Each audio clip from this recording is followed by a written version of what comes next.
Baiklah, kita akan lanjutkan dengan faktor yang mempengaruhi proses sulfonasi.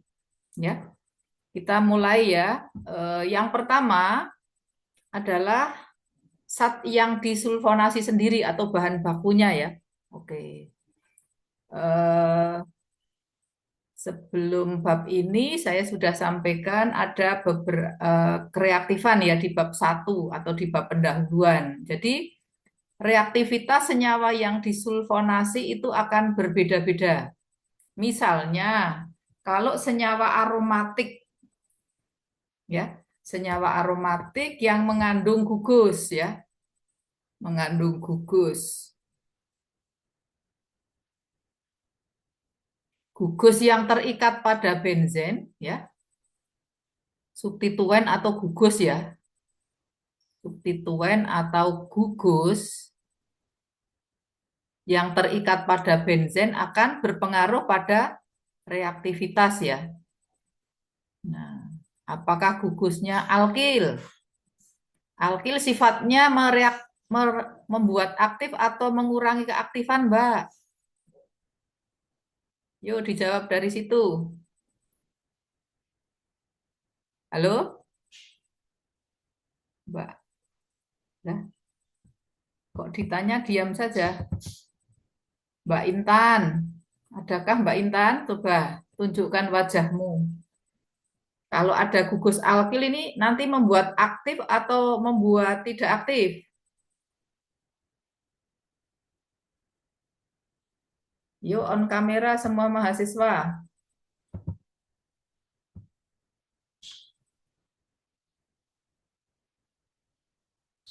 Sebastian, mana wajahmu? Sebastian, ya. Ya, Kalau ada Mbak. gugus alkil itu mengaktifkan atau mengurangi keaktifan? Sudah ada di bab pendahuluan, sudah ada di bab nitrasi ini ya. Mbak Amanda, yuk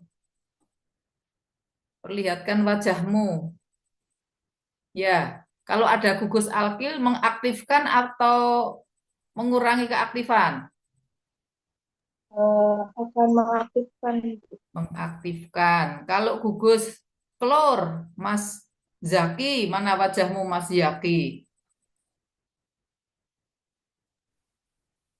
Mas Zaki, wajahmu Ya, belum Bu. kelihatan. Kalau klor mengaktifkan atau mengurangi? Mengurangi keaktifan ya, Bu. Mengurangi keaktifan. Jadi ada zat yang mudah disulfonasi, ada yang sukar disulfonasi. Coba yang lain juga aktifkan kamera, saya akan bertanya pada mahasiswa ya. Nah, eh, ini nanti akan berpengaruh pada laju reaksi ya. Gugus alkil akan mempercepat reaksi, sementara gugus halogen akan memperlambat reaksi. Gugus nitro juga akan memperlambat ya. Nah, gugus alkil pun ada catatannya. Kalau alkilnya makin panjang, maka kalau ini kan pendek cuma metil ya, semakin panjang rantai alkil ya. Nah, itu akan semakin sulit dilakukan sulfonasi. Nah, sekarang kita lanjut ke faktor yang kedua, yaitu kan yang akan bereaksi adalah SO3. Konsentrasi SO3 berpengaruh pada proses sulfonasi. SO3 itu kan reaktif ya. Maka kalau memakai SO3 dengan konsentrasi tinggi, ya, waktu reaksinya singkat. Namun demikian, ada kerugiannya. Reaksi ini sangat eksotermis, jadi panas reaksinya besar. Nah, jadi harus ada usaha untuk mengambil panasnya. Ya, nanti akan ada di bagian berikutnya ya. Nah, kalau fasenya cair ya, kalau fasenya cair itu tidak bagus memakai SO3 murni. Mengapa demikian? Karena jadi senyawa sulfonatnya itu akan membuat campurannya menjadi kental. Jadi makin banyak hasilnya, ini makin kental. Kalau makin kental kan mengaduknya susah ya. Ini kan cair ya, fasenya cair ini tadi ya. Kemudian eh, bagaimana sebaiknya kalau fasenya cair?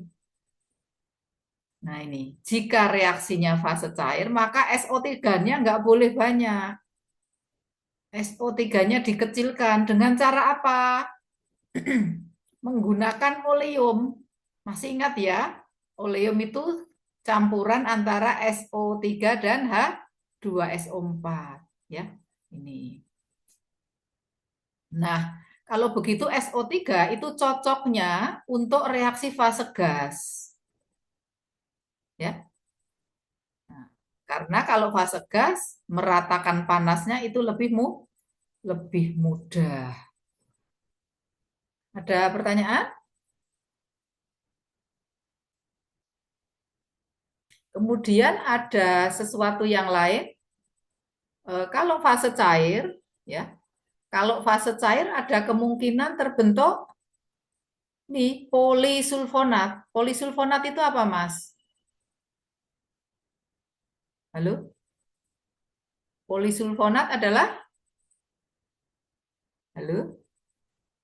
Polisulfonat itu SO3-nya lebih dari satu poli. Poli itu banyak. Jadi sulfonatnya lebih dari satu. Lah diinginkan atau tidak? Tergantung dari tujuan sulfonasinya. Akan memasukkan satu saja atau lebih satu juga tidak apa-apa, kan begitu? Nah, begitu ya. Ini pengaruh dari SO3. Kenapa dibahas secara rinci termasuk pengadukan? Ya, karena pada proses sulfonasi ini justru ciri-ciri reaksinya ada di sini.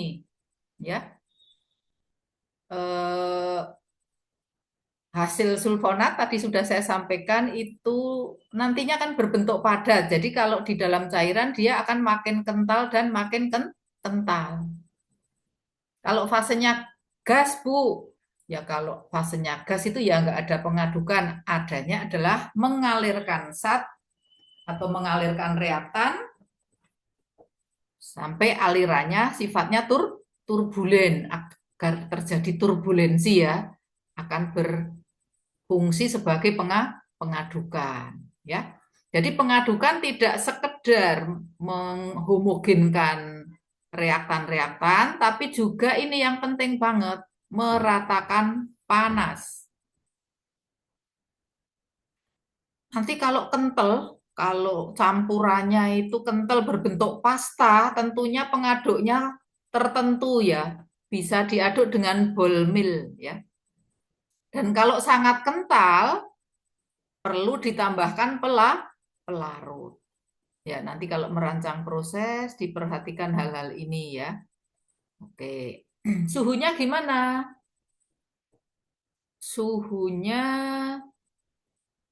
secara termodinamika reaksi ini eksotermis, belum kita bahas ya. Nanti di bagian berikutnya. Jadi reaksi sulfonasi itu sifatnya eksotermis. Ya, maka suhu tinggi itu tidak direkomendasikan karena bertentangan dengan aspek termodinamika.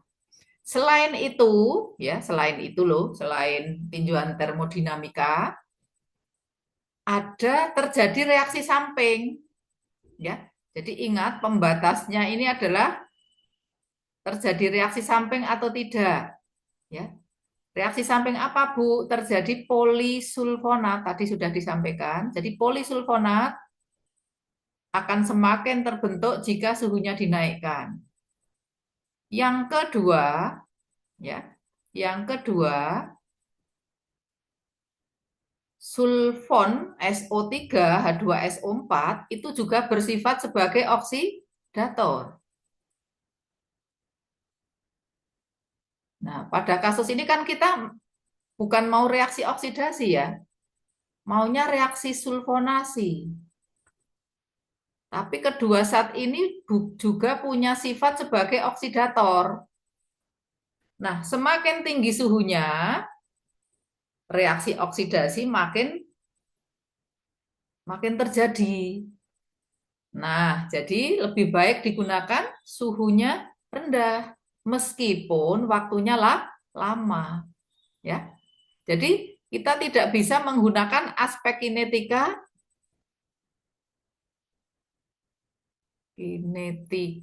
dan aspek termodinamika secara mentah-mentah,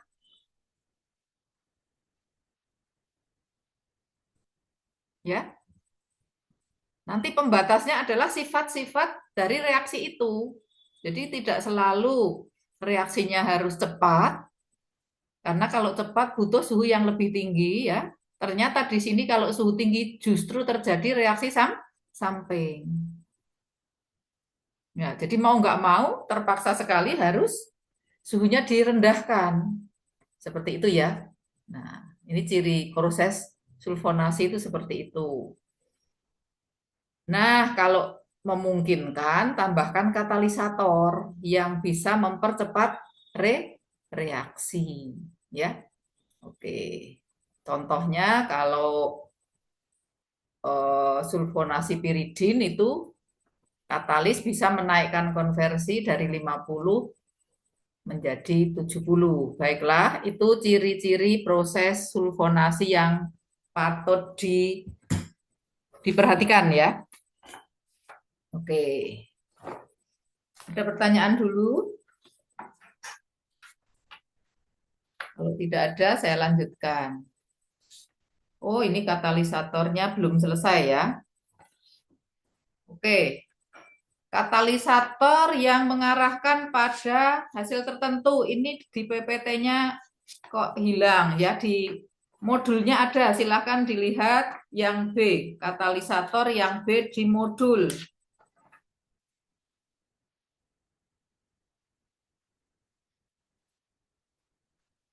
Ya. Di modul itu sudah ada. Ya. Sudah ada. Di mana katalisatornya akan mengarahkan produknya menjadi alfa ya, alfa antrakuinon sulfonat ya. Karena reaksinya itu kalau tanpa katalisator akan menghasilkan beta antrakuinon sulfonat. Sudah ketemu?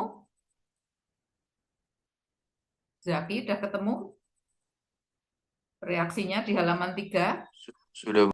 Nah, jadi tanpa katalisator itu beta yang terbentuk. Sementara yang diinginkan di industri itu adalah yang alfa. Ya, alfa dan beta cuma beda posisi ya, silahkan dibaca. Yang ketiga, katalisator yang bisa mengurangi reaksi samping.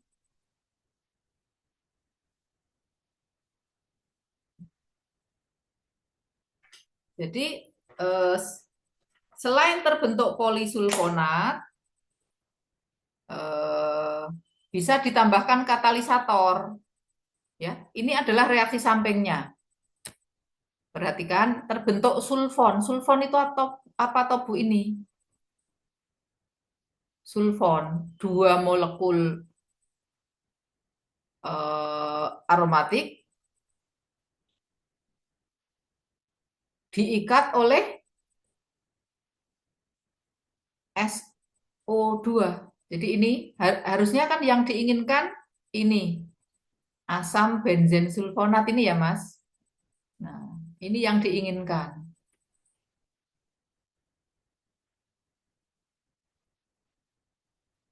Nah, tapi akan terjadi reaksi lanjutan, ya. Benzen akan bereaksi lagi membentuk sulfon. Nah, ini kan tidak diinginkan. Maka bisa ditambahkan ini Na2SO4 sebagai katalisator untuk menghindari terbentuknya sulfon. Oke, baiklah, ada pertanyaan? Itu hal-hal yang berpengaruh pada reaksi sulfonasi ya. Bagaimana mengusahakan agar tidak banyak terjadi reaksi samping itu penting banget ya. Oke. Sekarang kita akan tinjau aspek termodinamikanya. Bagaimana usaha untuk memperbesar hasil ya. Kalau termodinamika selalu seperti itu. Memperbesar hasil caranya gimana? Atau menggeser kesetimbangan ke kanan. Perhatikan reaksinya bolak-balik dan di sebelah kanan ada air. Nah, kalau kita mengsulfonasi senyawa organik RH ya ini simbolnya, maka untuk menggeser ke kanan pastinya H2SO4-nya dibuat berlebih gitu ya Mas? Ya enggak Mas? Mas apa? Mas Zaki. Mas apa lagi? Muhammad Berlian. Mana wajahmu? Ya, jadi dibuat berlebih. Cuma, nah, berlebihnya seberapa? Ini memang harus dicoba ya, tidak bisa diprediksi dari apa? Tidak bisa diprediksi. Jadi untuk setiap senyawa juga berbeda. Jadi sulfonasi ini asam sulfatnya harus berlebih, tapi berlebihnya harus diperhitungkan dari produk samping yaitu berupa polisulfonat dan pengarangan. Ya. Nah, pengarangannya itu kenapa Bu? Ini karena asam sulfat berfungsi pula sebagai oksidator. Oksidasi lanjut itu hasil akhirnya adalah pengarangan. Oksidasi paling terakhir itu nanti membentuk arang.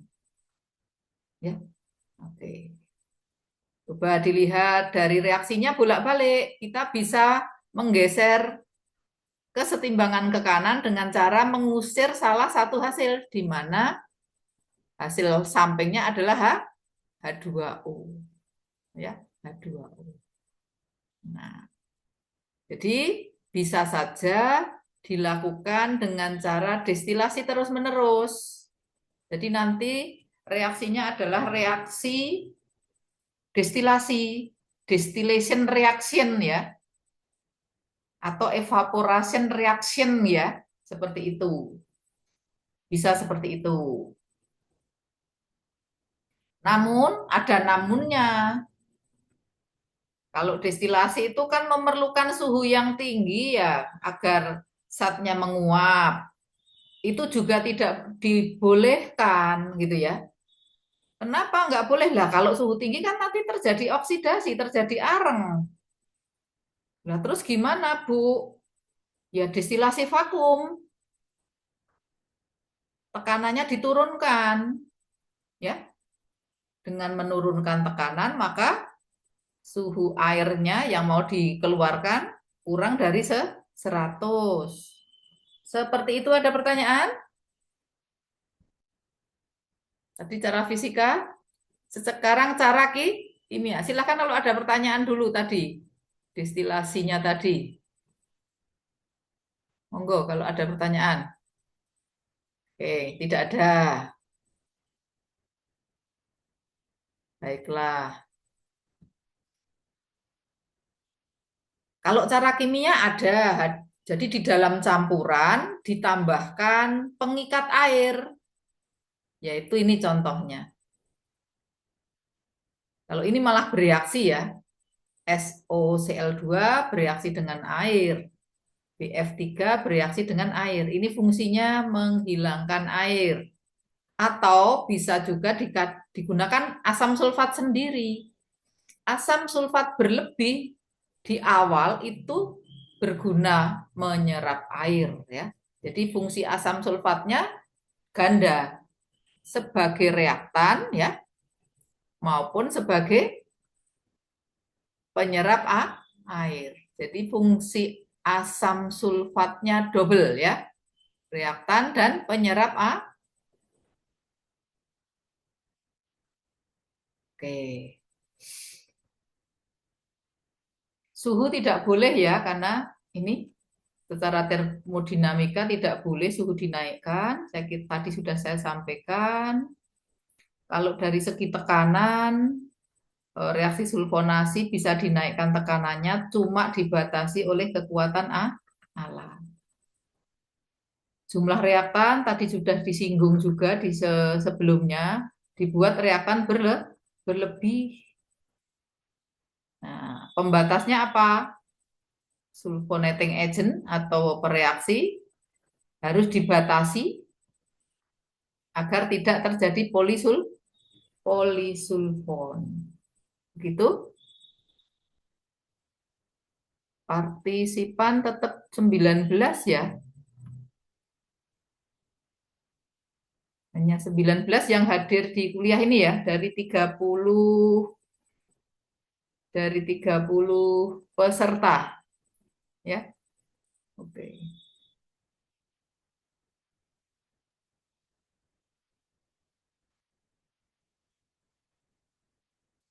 Ya, hanya 30 ya. Baiklah, enggak apa-apa, nanti saya absen di sebelum kuliah berakhir saja ya. Oke.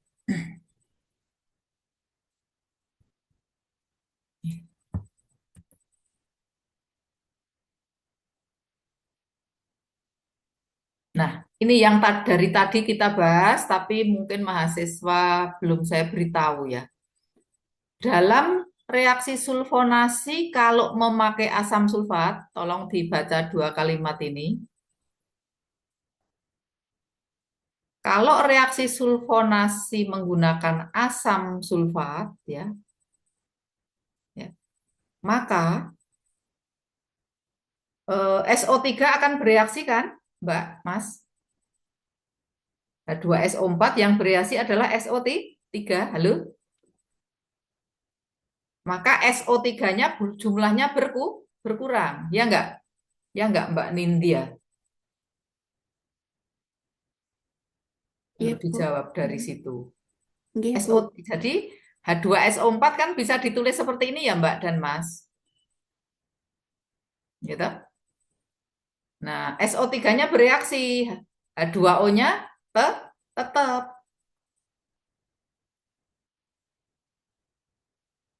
Nah, berarti airnya bertambah ya di dalam campuran. Berarti sisa SO3-nya akan menjadi encer.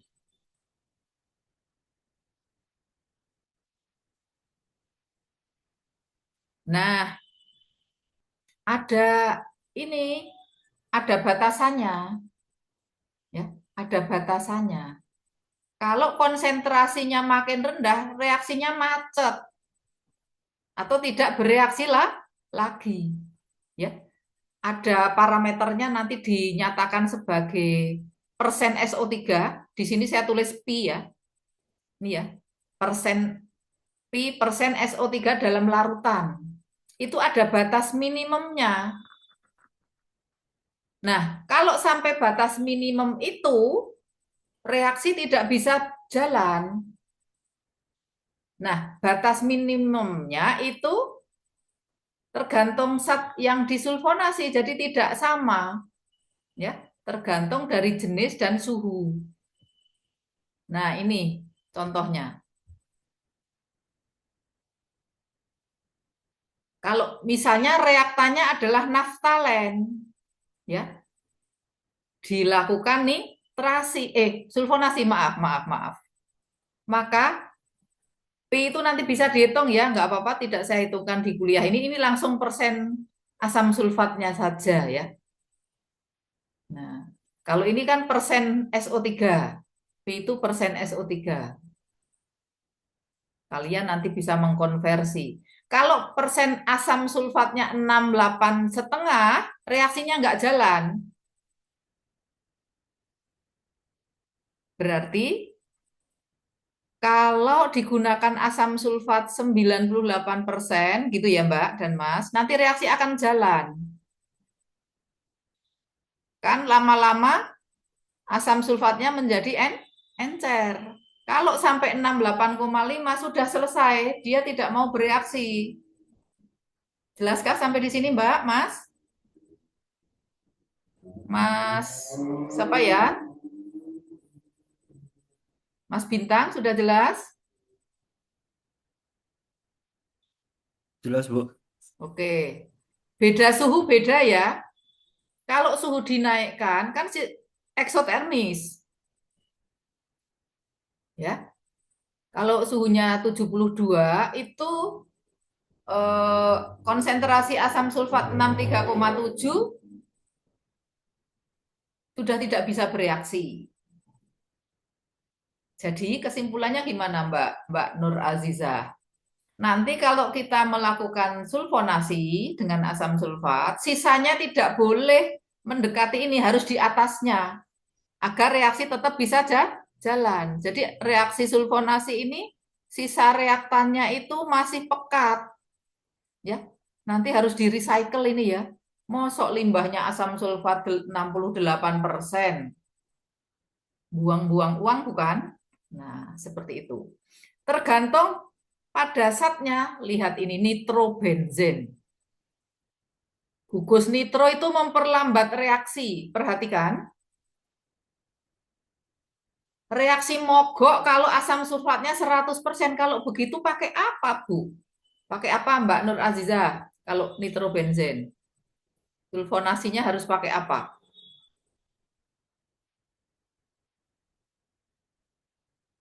Mbak Yuni? Mbak Yuni Dwi Endriani? Ini kalau sisanya asam sulfat 100% itu tidak bisa bereaksi lagi. Kalau begitu harus pakai apa? Beli? Kok diem aja? Mas Marcelinus, pakai apa Mas?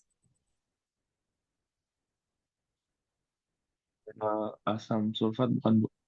Lah ini 100% dan tidak bisa bereaksi, maka harus Oh, pakai apa?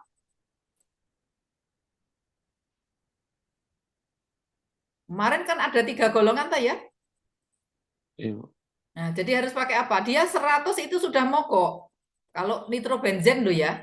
Berarti harus pakai. Lah kok lupa ya, baru saja dari tadi dibahas.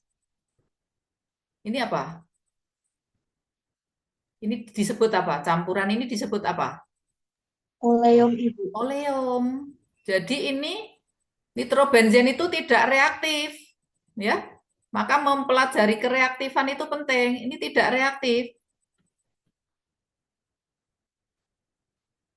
Atau sukar bereaksi, ya. Jadi harus pakai campuran SO3 dan H2SO4 atau disebut oleum. Karena kalau pakai asam sulfat tidak bisa bereaksi nih. Wong mogoknya itu di 100% kok ya. Apakah jelas? Jelas sih, Bu. Nah, jadi asam sulfatnya dibuat berlebih ya selalu kalau yang namanya reaksi sulfonasi asam sulfatnya berlebih ya. Perhatikan ini toh. Ini sisanya ya. Sisanya masih 68%. Udah mogok. Nah, tapi kemudian ada pertanyaan sampai sejauh mana asam sulfat harus berlebih. Nah, sampai ya harus memperhatikan meskipun berlebih harus diperhatikan tidak boleh terjadi polisulfonat. Tidak boleh terjadi reaksi samping tadi, terjadinya sulfon, terjadinya pengarangan ya. Ini nomor 2 dan 3. Nah, dan hasil-hasil lain pada suhu tinggi. Serem banget ini proses sulfonasi ini ya. Pakai asam sulfatnya pun pekat. Atau malah harus oleum. Nah, silahkan kalau ada pertanyaan sampai di sini. Tidak ada. Anteng-anteng ya. Nah, sekarang lanjut kinetikanya. Bagaimana usaha mempercepat reaksi kimia. Nah, reaksinya masih sama ya. Jadi kecepatan reaksinya K kali konsentrasi bereaksi kali konsentrasi asam sulfat. Nah, lagi-lagi konsentrasi asam sulfatnya diperbesar itu sudah pasti ya. Nah, hanya memperhitungkan yang baru saja kita bahas tadi ya, baru saja toh tayang, harus memperhatikan batas. Semakin tinggi semakin bagus ya. Ya. Oke. Jadi nanti rasionya itu harus dihitung ketika si asam sulfat itu sudah tidak bisa bereaksi lagi, tadi angka tadi ya, angka ini tadi tercapai. Jadi pada angka ini ya, misalnya pada naftalen ya, naftalen 68,5, maka harus dihitung berapa kelebihan asam sulfat ketika RH-nya habis ya, ketika naftalennya habis ya, kalau pada contoh ini itu, ketika naftalennya habis bereaksi, maka konsentrasi asam sulfatnya 68,5%. Gitu ngitungnya nanti stoikiometrinya. Jadi jangan ikut-ikutan ya. 1:2, 1:3, enggak. Harus diperhatikan. Nilai P itu adalah kadar SO3 ya. Nah, jadi kalau naftalen dihitung P-nya 56, kalau P itu kadar SO3. Nah, kalau mau pakai kadar asam sulfat juga boleh. Kalau pakai kadar asam sulfat 68,5 ya, karena lebih besar. Ada pertanyaan?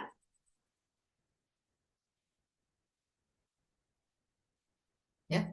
Jadi kelebihan asam sulfat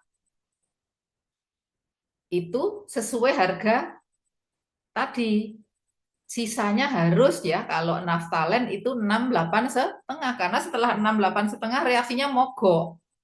Ya. Nah, pada saat konsentrasi 68,5, naftalennya harus sudah habis bereaksi. Jelas maksudnya? Jelas nggak, Mas Bintang?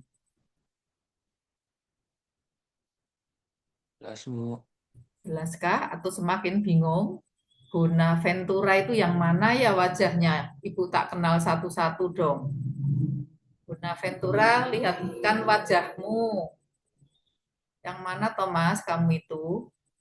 Loh, itu kok malah muncul apa itu, Mas? Mas Bonaventura. Oh, di mana kamu? Oh, nggak jawab pertanyaan saya.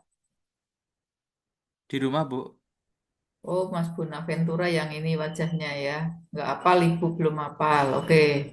Sudah jelas? Yang Jelas, tadi, Ibu. yang tadi saya sampaikan, kadar asam sulfat sisa itu harus dihitung dulu sampai tadi. Kalau naftalen itu kadar sisanya 68,5.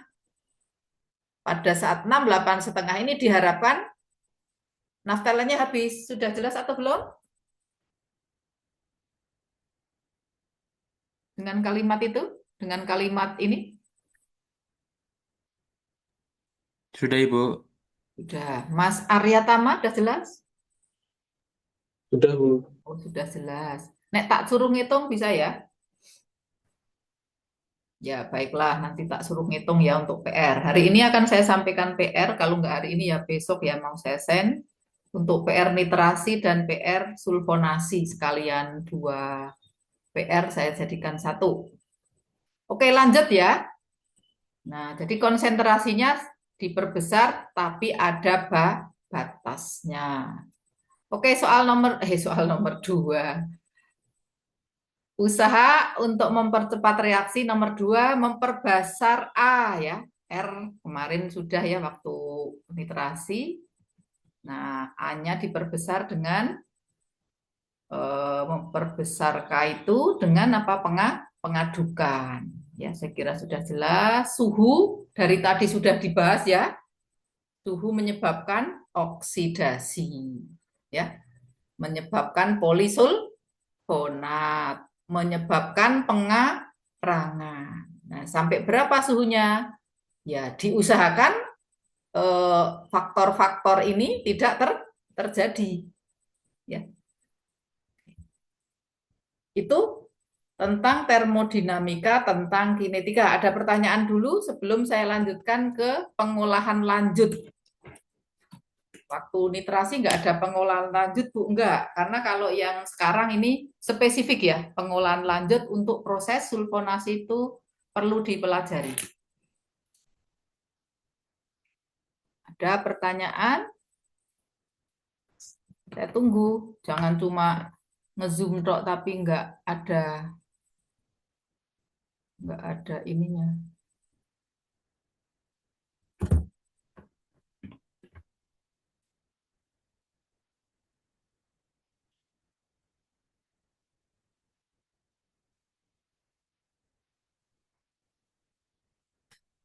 Oke, pengolahan lanjut. Apa tujuan pengolahan lanjut? Tujuannya adalah untuk memisahkan ya, memisahkan hasil. Ini hasil.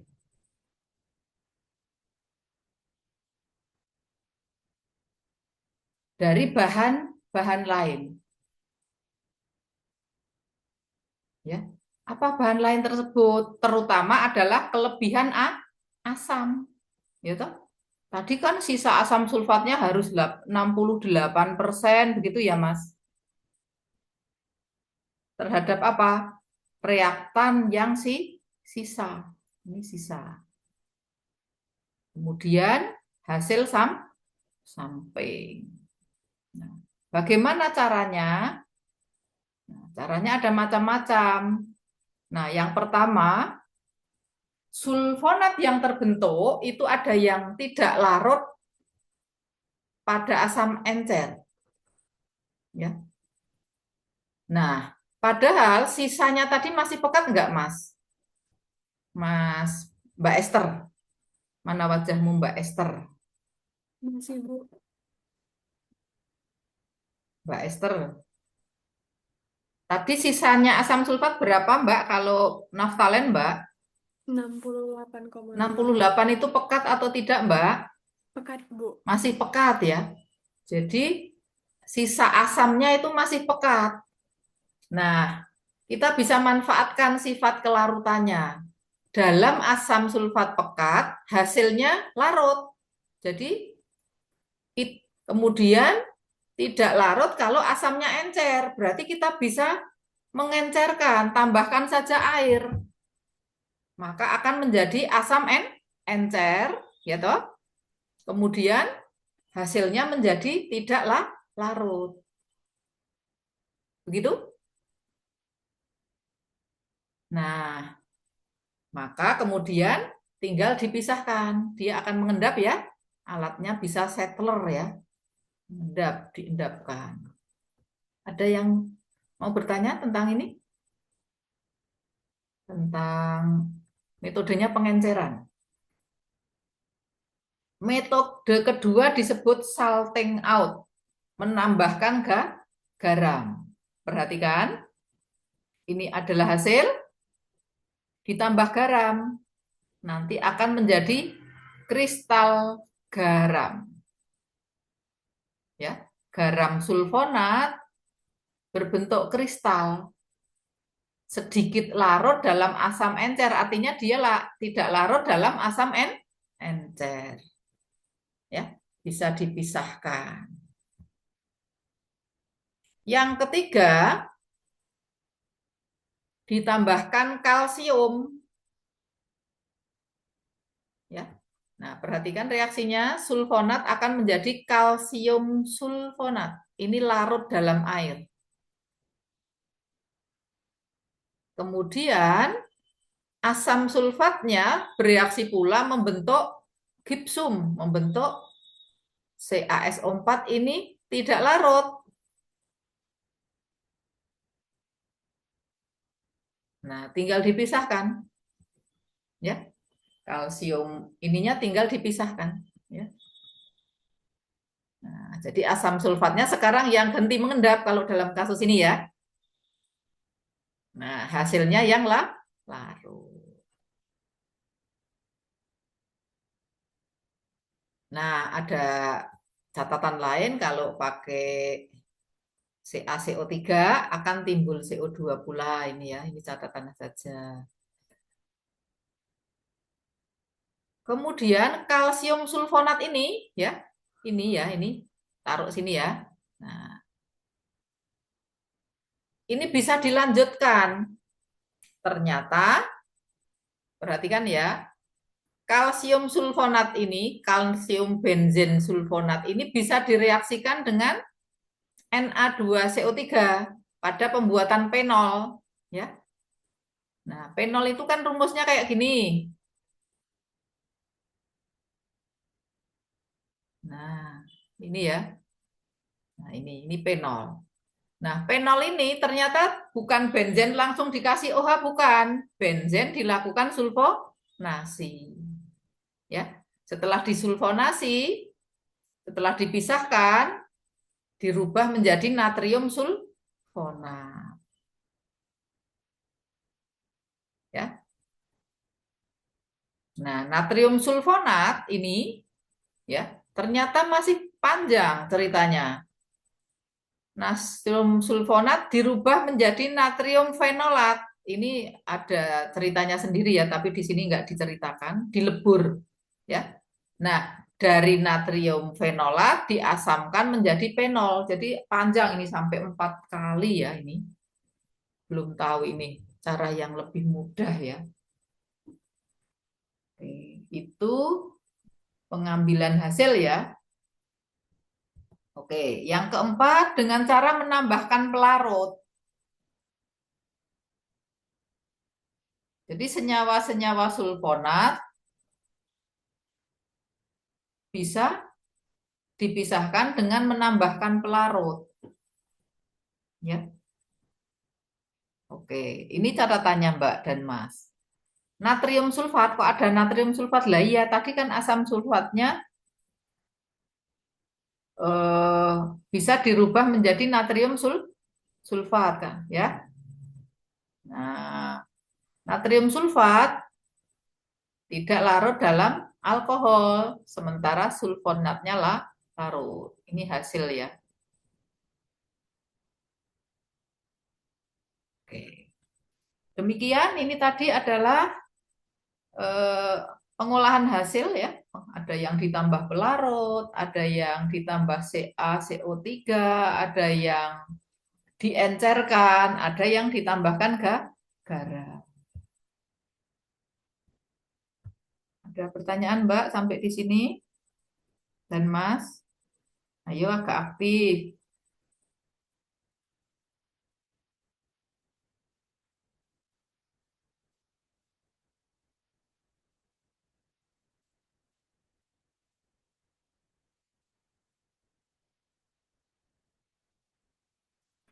Kalau nggak ada pertanyaan, kita lanjut desulfonasi ya. Jadi sulfonasi itu penting, desulfonasi juga penting. Ya, jadi desulfonasi merupakan reaksi kebalikan dari sulfonasi. Jadi setelah dilakukan sulfonasi, ya, ini rumusnya bisa diolah lebih lanjut, ya, bisa diolah lebih lanjut sesuai tujuannya, ya. Nah, jadi ini ditambahkan H2O, ya, akan sulfonatnya akan hilang.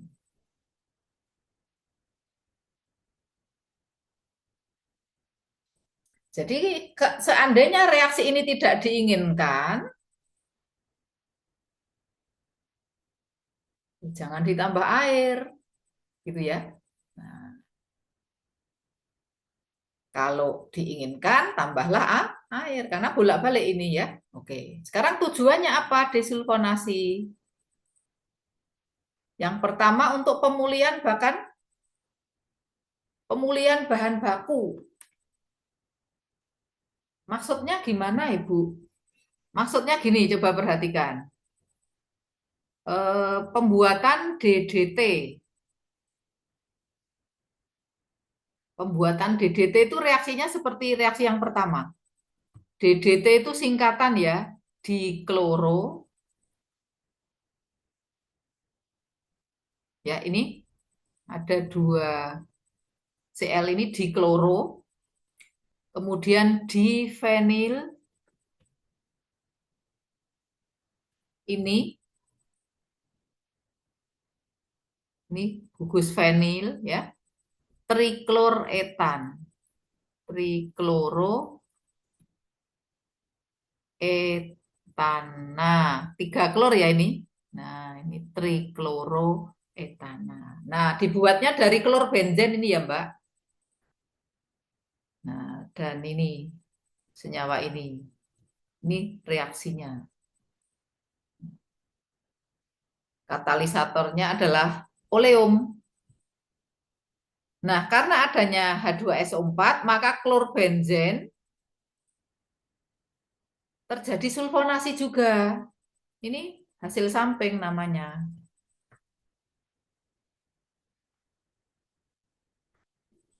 Nah, hasil samping ini bisa diregenerasi atau dipulihkan dengan cara, nah ini kan senyawa sulfonat, maka namanya ini desulfonasi. Caranya gimana, Bu? Tambahkan saja uap air. Ya, DDT tidak akan bereaksi dengan uap air, sementara klor benzen sulfonat balik menjadi klor benzen. Jadi ini bisa dikembalikan sebagai bahan baku. Ada pertanyaan? Pemulihan bahan baku. Oke. Nah, yang menarik adalah yang kedua.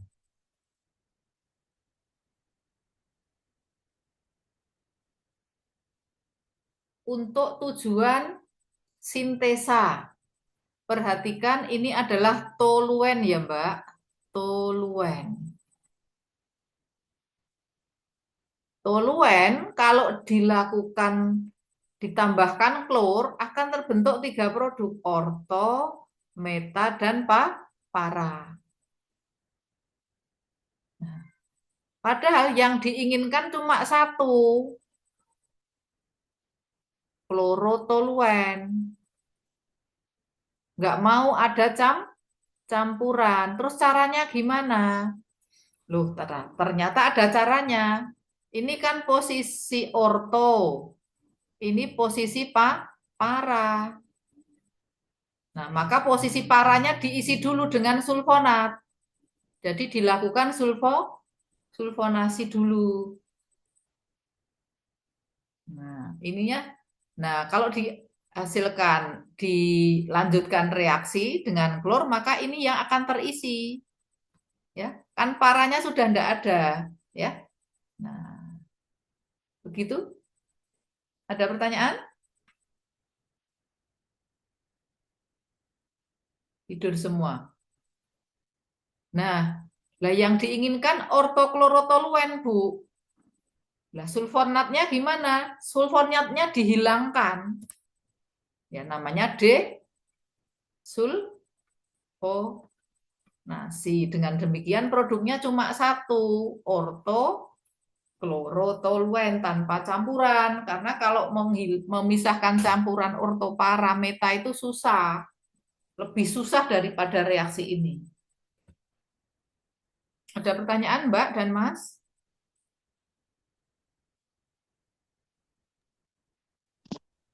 Boleh bertanya tidak, Bu? Maaf Oh, mengganggu. boleh silahkan. Ini balik ke yang sulfonasi yang tadi, Ya, kan untuk cara yang, maaf Ibu, untuk usaha mempercepat reaksi kan H2O, H2SO4 diperbesar. ya. Nah, ketika suhunya dinaikkan kan akan menghasilkan air. Nah, saya masih kurang paham kenapa jika dilakukan pengenceran air maka akan terpisah, Ibu. Kan karena juga H2SO4 itu menghasilkan air. Yang kinetika atau yang pengolahan ini pertanyaannya? Pertanyaannya balik lagi ke sulfonasi, Bu. Iya, bagian kinetika atau bagian yang mana? Pengolahan lanjut, Ibu. Pengolahan lanjut. Oke, yang Ya, ini, yang nomor pengenceran 1 dengan ini. air. Ya, Pertanyaannya gimana? kan H2SO4 ketika dipanaskan eh, lama itu kan akan menghasilkan air. Nah, air itu kan yang tadi gampangannya itu akan menghentikan laju ini kinetikanya. Mm-mm. Kenapa harus ditambahkan air lagi, Bu, agar apa namanya bisa terpisah? Baiklah. Jadi ini topiknya kan pengolahan lanjut ya, Mas. Ya, Pengolahan lanjut itu artinya reaksinya sudah selesai. hmm, Jadi pertanyaannya kan mesti dipisah tentang kesetimbangan atau tentang pengolahan lanjut. Ini di topik ini kan pengolahan lanjut. Jadi reaksinya sudah selesai. hmm. Ah, Iya, ya, ya, ya. iya ini sudah selesai. Kalau pengolahan lanjut kan tujuannya memisahkan, berarti sudah selesai. Hmm, Ya, kita sepakati ah, dulu ya, di ya. situ di sini. Ini reaksinya sudah selesai ya, Mas? Ya, baik, Bu. Nah, kan di dalam campuran ada sisa asam ini sudah selesai, Asam bukan sulfat. bukan masalah reaksinya berhenti ya. Kalau kalau sedang bereaksi, airnya justru menghambat karena dia ada di sebelah kanan toh. Oh, ya, baik, Bu. Ya, kalau sedang bereaksi, airnya itu akan menghentikan reaksi. Sudah jelas? Sudah jelas, Bu. Sudah Makasih, Bu. jelas. Sudah paham ya. Jadi ini ada sulfonat, ada sisa Sudah sih. asam. Kita kan akan memisahkan hasil tadi ini ya. Hasilnya adalah sulfonat. Mau dipisahkan. Nah, kita memisahkan dengan cara melihat sifat sulfonat. Ternyata sulfonat itu larut dalam asam pekat dan tidak larut dalam asam encer. Maka ini diapakan? Diencerkan. Jelaskah Mas kalau sekarang sudah jelas? Sudah, Ibu. Sudah. Terima kasih. Ya, oke. Baiklah, ini pertanyaannya di sana. Tadi sampai mana ya? Sampai sini nggih? Nah, perhatikan pada proses sulfonasi naftalen itu akan dihasilkan alfa sama beta ya.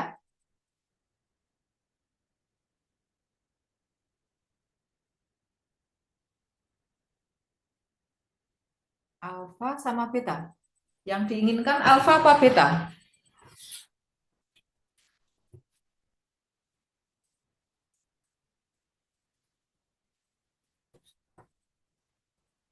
Pada sulfonasi naftalen dihasilkan alfa naftalen dan beta naftalen.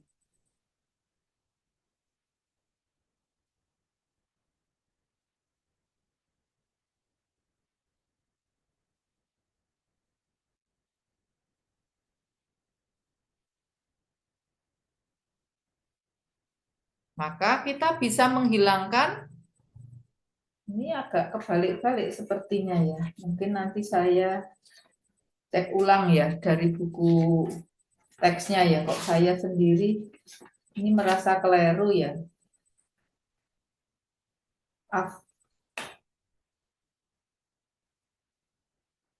Sebentar.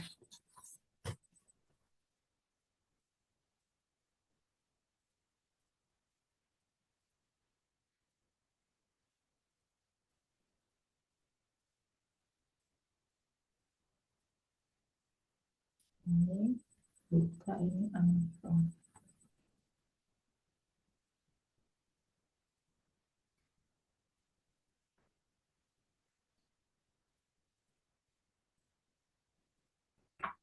Oke, nanti seandainya ini terbalik akan saya betulkan di pertemuan mendatang ya. Jadi ada beta naftalen sulfonat dan alfa naftalen sulfonat. Yang dibutuhkan di industri itu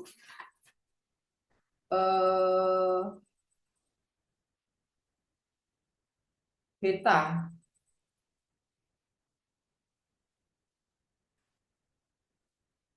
Beta ya.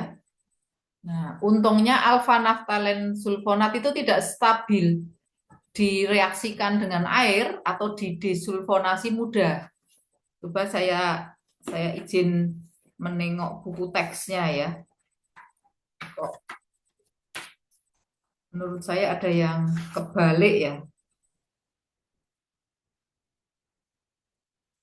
303.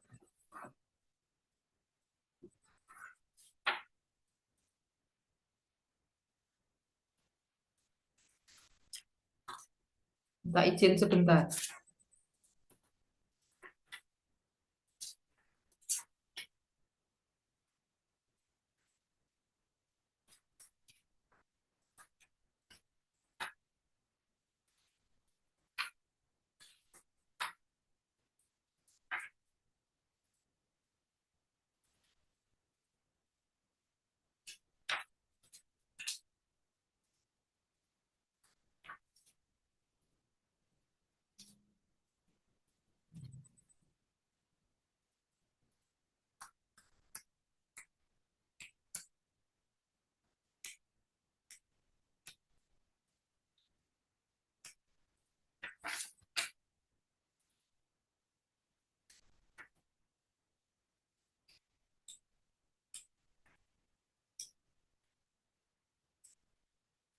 Nanti saja ya, minggu depan kalau ada ini keliru saya edit ya. Kalian itu alfa, itu beta. Itu alfa, itu beta.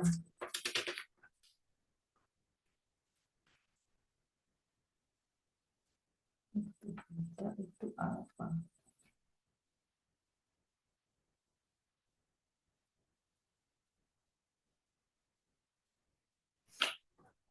Oke, ya.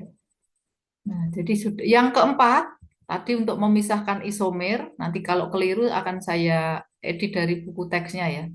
Oke. Nah, analisa dan pemurnian minggu lalu pada saat belum ya. Ini sebelum saya sudah kok ya. Oke.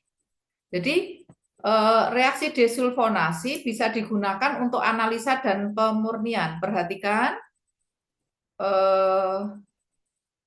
dalam proses pembuatan bahan bakar ya, dalam proses pembuatan bahan bakar kan minyak bumi di cracking ya. Hasil cracking itu berupa alkana dan alkena, olefin. Nah, ini ya, ada jadi ini ada campuran ya. Ini aja. Ada campuran ya. Campuran.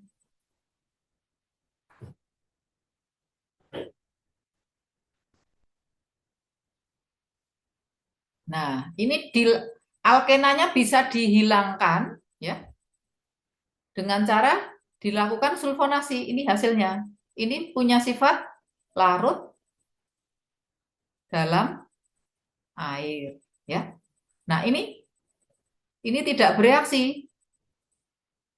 Tidak bereaksi.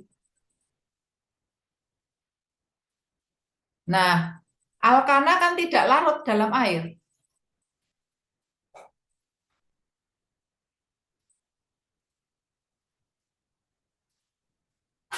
Nah, jadi nanti akan ada dua lapisan. Lapisan alkana atau parafin dan lapisan sulfonat. Tinggal dipisahkan. Karena tidak saling larut. Nah, seperti itu. Berarti itu untuk pemurnian. Kalau untuk analisa Bu, lah setelah dipisahkan ya, setelah terpisah, sulfonatnya didesulfonasi.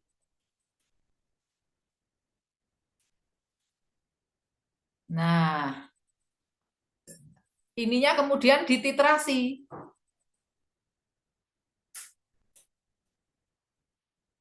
Nah, dari titrasi maka akan diketahui ya, mol asam sulfat akan sama dengan molnya olefin. Sehingga olefin bisa diketahui kadarnya ya dalam bahan bakar tersebut ya.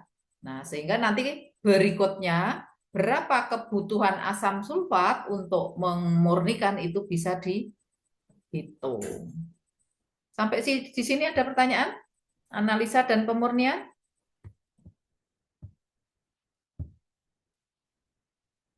Halo? Mbak Giska, sudah jelas belum? Mbak Giska Cynthia? Jelas, Ibu. Sudah jelas. Mbak Pusna? Mbak Pusna mana Jelas, Ibu. wajahnya? Mbak Pusna, mana wajahmu? Sudah jelas belum Mbak Pusna?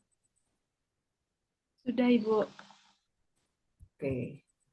Sekarang kita akan belajar menghitung panas reaksi lagi ya, kayak minggu lalu ya. Belajar panas reaksi nitrasi. Sekarang sulfonasi. Ya. Oke. Reaksi sulfonasi. Ya. Reaksinya bisa dituliskan seperti ini. Ya. Nah, reaksi ini bisa dirinci menjadi 3 tahapan ini, Mbak. Oke, tahap pertama, asam sulfatnya akan terurai menjadi SO3 dan H2O. Terurai ya. Peruraian. Kalau peruraian itu sifatnya endotermis. Ya, memerlukan panas. Kemudian setelah SO3-nya terlepas akan bereaksi dengan senyawa yang diolah. Ini sifatnya ekso. Ya, mengeluarkan panas. Nah, masih ada satu lagi. Nah, SO3 yang tersisa kemudian mengalami pengenceran karena ada air ini. Maka akan ada panas pelarutan atau panas pengenceran. Ini juga ekso. Sehingga total panas yang dibebaskan selama proses sulfonasi itu ada 3. Panas reaksi, kemudian diperlukan panas peruraian, dilepaskan panas pelarutan. Kita akan belajar menghitung panas pelarutan pakai grafik ya. Mari kita mulai. Ini contohnya, Mbak. Coba perhatikan angka-angkanya. Ini dipermudah ya. Tidak sedetail waktu belajar nitrasi. Nah, di sini diolahnya 2,9 pon benzen. Diolah dengan 3,7 pon oleum 20%. Oleum 20% itu artinya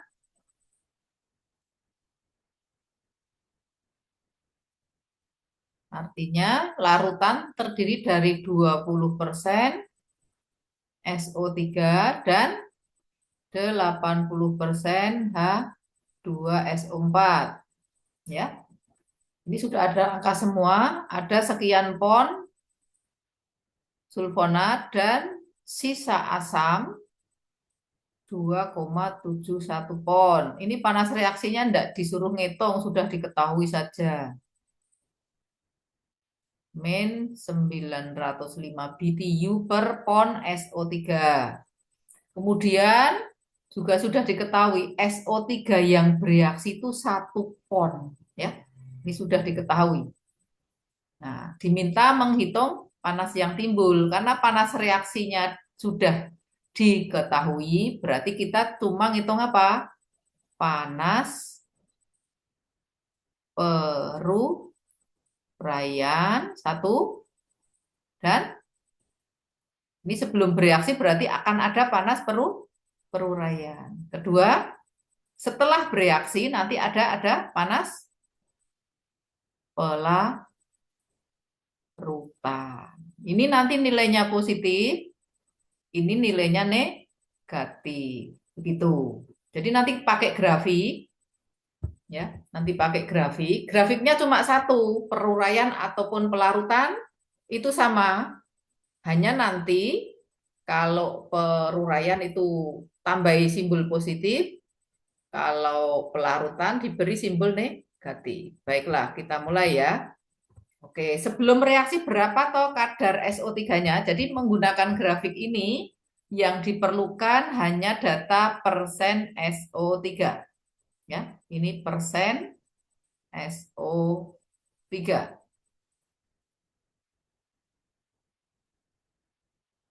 Ya, persen SO3. Jadi kita akan menghitung persen SO3. Tadi kan oleum 20%. Nah, kadar SO3-nya total berapa? Ya. Jadi oleum 20% bukan berarti SO3-nya 20% toh. Ini SO3 bebas. Nah, di sini ada SO3 terikat.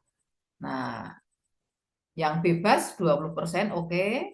Yang terikat ini ngitungnya 0,8, kan 80% ya. Asam sulfat 80% dikalikan rasio massa SO3 dengan H2SO4 kali 100%. Jelas nggak sampai di sini? 80% ini kadarnya asam sulfat. Kalau SO3-nya lebih kecil karena masanya akan lebih kecil. Ini totalnya jelas sampai di sini. Menghitung kadar SO3 total ini ya. SO3 total. Total mula-mula. Ada pertanyaan Mbak Luciana? Mbak Luciana ngikut kuliah nggak? Ayo tampakkan wajahmu Mbak Luciana 89 atau 99. Mbak Luciana, Anda kuliah nggak Mbak? Halo? Mbak? Okta Agusta ada nggak? Ada Ibu. Tampakkan wajahmu. Mana? Sudah tampak? Sudah Bu. Okta Agusta mana? Oh, ada. Mbak Luciana mana tadi? Nggak ada orangnya. Oh, ternyata nggak ada. Mbak Luciana ya, nggak ada. Sudah saya panggil 5 kali. Mas Davin ada enggak, Mas Davin? Mas Davin di? Ada, Bu. Ada. Mbak Luciana belum muncul? Ada Bu sebentar. Nah, tadi ngapain? Saya panggil dari tadi loh. Mana? Tampakkan wajahmu kalau memang ada. Ibu tunggu nih. Berarti kamu nggak tidak mengikuti kuliah saya. Yuk, tampakkan wajah. Kamu nggak ngikuti kuliah saya? Ngikut Bu. Belum ikut, saya manggilnya lebih dari 5 kali loh, Mbak. Iya maaf tadi sedang mencari kerudung Bu. Oh, oke. Coba. Kalau ngikuti ini tadi mengkonversi apa? Asam sulfat 80% menjadi SO3-nya. Gimana tadi Mbak? Caranya Mbak?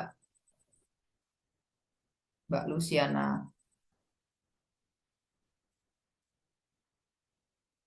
Gimana tadi caranya?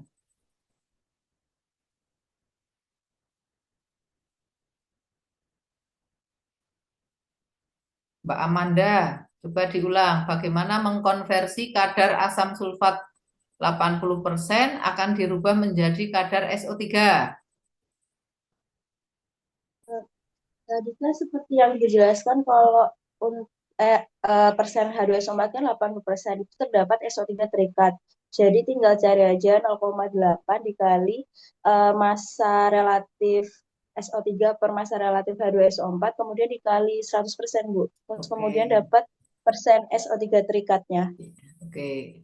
Coba yang ini dihitung Mbak Amanda.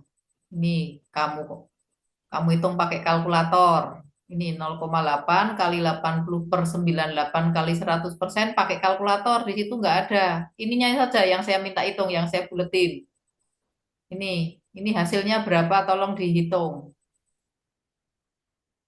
Maaf Ibu, boleh mengoreksi sebentar nggak Ibu? Ya, Untuk boleh? 98 itu sepertinya MR-nya agak keliru Ibu. Lah, ini asam Dari sulfat. CI-nya 96. SO, oh, GG, ampun Ibu. Yang 80 adalah SO3. Oh, iya, iya, iya, Ini iya. kan mau nyari persen SO3. Iya, Bu. Apunten, kukira itu sulfat Ibu. Lah ya yang ini kan mau nyari kadar SO3. Nah, Oh, ini kan sudah bebas, sudah SO3. Yang 80% masih terikat dalam asam sulfat. Mau kita sulfat. konversi Oh, menjadi oh, iya, iya. persen SO3. Coba yang Ya, ini dihitung, yang saya buleti semua ngitung. Mbak Amanda sudah ketemu belum Mbak Amanda? Tadi kan sudah. Sudah, Bu. Hah? Berapa? Sudah, Bu. Berapa? 65,3%. 65. Ya, berarti ini benar ya hitungan saya 85,3. Ya, sudah jelas ya. Jadi kita menyatakan kadar SO3 atau H2SO4 bisa dengan bermacam-macam cara. Kalau oleum itu kan ada yang SO3 bebas, ada SO3 terikat. Jelas begitu Mbak semuanya? Mbak dan Mas ya. Ada macam-macam kok, cuma Mbak saja yang disebut. Baiklah, 85,3%. Nah, angka ini kita pakai ngitung panas peruraian di grafik. Mari kita lihat grafiknya ya. Nah, tadi berapa Mbak? 85,3. Gitu ya. Gampang banget ini, tabrakan, tarik ke ruas kiri itu garis saya agak miring dikit ya. Nah, jadi saya ulang ya. Hasil hitungan tadi kan 85,3% ya Mbak dan Mas. Nah, ini di sini toh. 85,3 kan 85 ya. Nah, salah. Tabrakkan ke kiri. Nah, ini 600 lebih dikit mungkin ya. Heat evolves. Panas yang dibebaskan atau panas yang dibutuhkan. Ini ya. Nah, kita balik ya ke tadi. Nah, jadi per mol, per pon ya satuannya. 604 BTU per pon SO3. Gitu nggih. Ini simbolnya positif ya Mbak, semuanya nggak ngantuk toh, nggak tidur. Nah, SO3 mula-mulanya berapa? Berapa pon tadi? Ya kita hitung. Kan 85,3%, jumlah totalnya 3,71 pon. Jadi SO3 mula-mula ini totalnya. Jelas sampai di sini? Maka panas peruraian totalnya adalah 3,164 pon kali entalpi peruraian. Ponnya hilang toh ini Mbak. Kalau namanya entalpi, ya satuannya BTU boleh, kalori boleh, joule boleh, gitu ya. Sampai di sini jelas? Bu, mau Jelas izin belum? tanya, Bu. Kok diem aja? Tolong dijawab. Mbak Bu, Yuni udah jelas belum? Mbak Yuni Endriani? permisi Bu, mau nanya, suara saya jelas nggak Bu? Yang keras, saya nggak denger, suaranya lirih banget. Tes, tes. Agak keras dikit. Mbak Suci udah, Halo? ya, silakan. Itu kan tadi kan hasil dari yang rumus itu kan 65,3 ya, Bu. Mm-mm. Yang dicari Amanda. Itu kalau boleh tahu yang 85,3 itu nilai apa ya, Bu? Gimana? Yang keras, Mas. Yang keras. Ini kayaknya mic-nya trouble deh, Bu. Oh, piye? Oh, Tadi kan hasil dari perhitungannya kan 65,3 Bu. oh, oh. Tapi ini ada data 85,3 juga. Lah ini tambah lah Ini 20%. data apa, Bu? Oh, berarti itu ditambah sama 20% Lah ya, iya, Bu? kan kadar SO3 mula-mula total.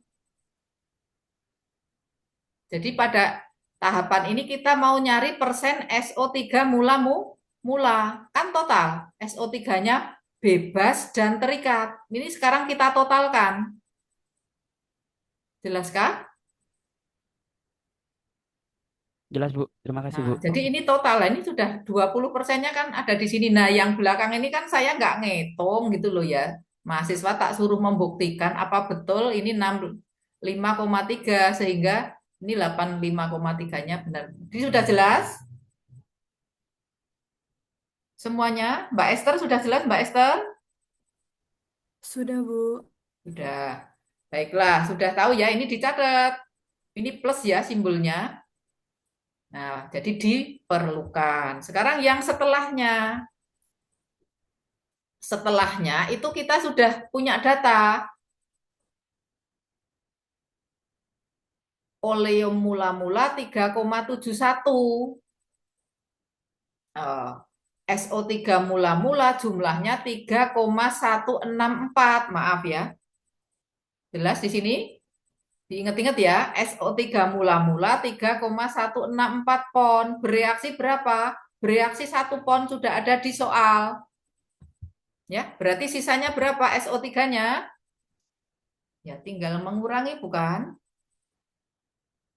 Jelaskah, Mbak? Ini SO3 sisa sekian. Kadarnya berapa? Nah, di soal sudah diketahui. Asamnya masanya 2,71. Berarti SO3-nya kadarnya bisa kita hitung. 2,164 dibagi 2,7. Berkurang ya wong bereaksi.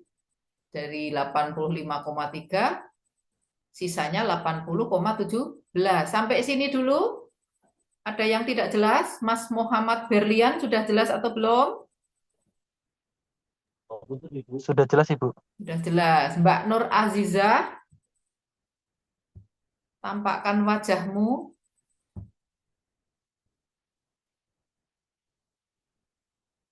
Pesertanya berapa ini? 28 atau 20 toh ya? Mata saya itu tak cari kacamata bentar ya, Mbak. Peserta yang hadir 28 atau 20? Bentar ya. 28, Ibu. 28.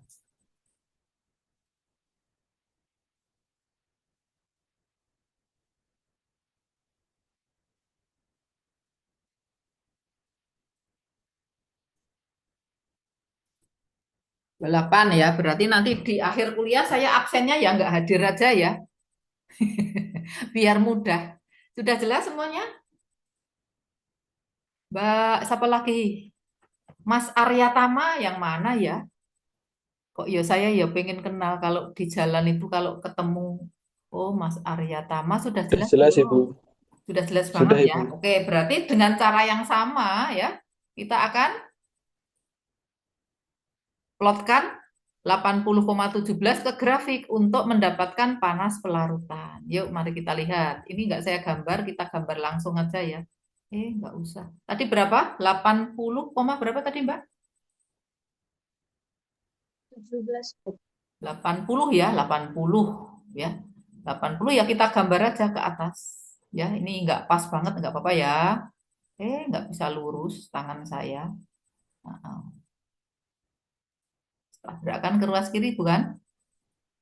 Belok, belok, belok, belok, belok. Lupa belum saya gambar dengan apa? PPT. Nah, di situ.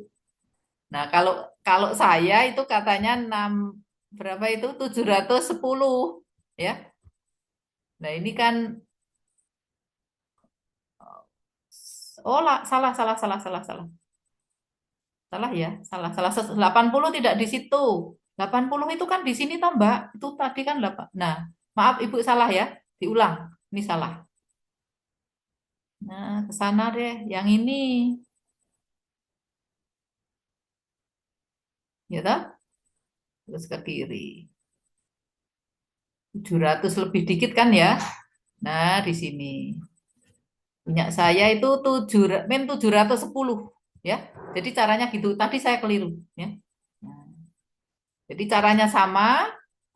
Nah, ya kalau pakai penggaris jadi lurus ya. Nah, dikasih angka negatif. Di grafik nggak ada negatifnya ya.